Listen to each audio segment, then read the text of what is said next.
ಆರೋಗ್ಯವಾಗಿ ಗಟ್ಟುಮುಟ್ಟಾಗಿದ್ದ, ಎಲ್ಲರನ್ನೂ ನಗಿಸ್ತಾ ಇದ್ದ ಕಲಾವಿದ ರಾಕೇಶ್ ಪೂಜಾರಿ ಅವರಿಗೆ ಯಾವುದೇ ಅನಾರೋಗ್ಯ ಬಾಧಿಸಿರಲಿಲ್ಲ.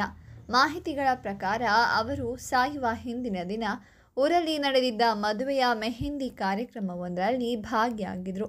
ಆದರೆ ಅವರ ಹಠಾತ್ ನಿಧನ ಕನ್ನಡ ಕಿರುತೆರೆ ಲೋಕದಲ್ಲಿ ಎಲ್ಲರಿಗೂ ಅಚ್ಚರಿ ಮೂಡಿಸಿದೆ.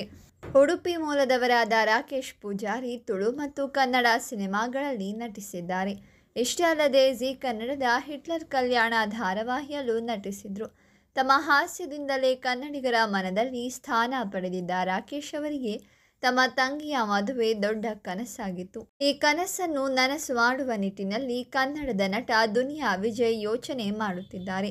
ಖಾಸಗಿ ವಾಹಿನಿ ಜೊತೆಗೆ ಮಾತನಾಡಿದ ದುನಿಯಾ ವಿಜಯ್, ರಾಕೇಶ್ ಪೂಜಾರಿ ತಂಗಿ ಮದುವೆಯನ್ನು ಒಟ್ಟಿಗೆ ಸೇರಿ ಮಾಡೋಣ.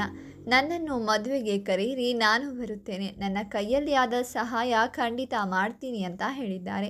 ಯಾವುದೇ ಆರೋಗ್ಯ ಸಮಸ್ಯೆಗಳಿಲ್ಲದೆ ಆರಾಮಾಗಿಯೇ ಇದ್ದ ರಾಕೇಶ್ ಪೂಜಾರಿ ಅವರಿಗೆ ಇದ್ದಕ್ಕಿದ್ದಂತೆ ಲೋ ಬಿಪಿ ಹಾಗೂ ಪಲ್ಸ್ ರೇಟ್ ಕಡಿಮೆ ಆಗಿರುವ ಕಾರಣದಿಂದ ಉಡುಪಿಯ ಖಾಸಗಿ ಆಸ್ಪತ್ರೆಗೆ ದಾಖಲು ಮಾಡಲಾಯಿತು.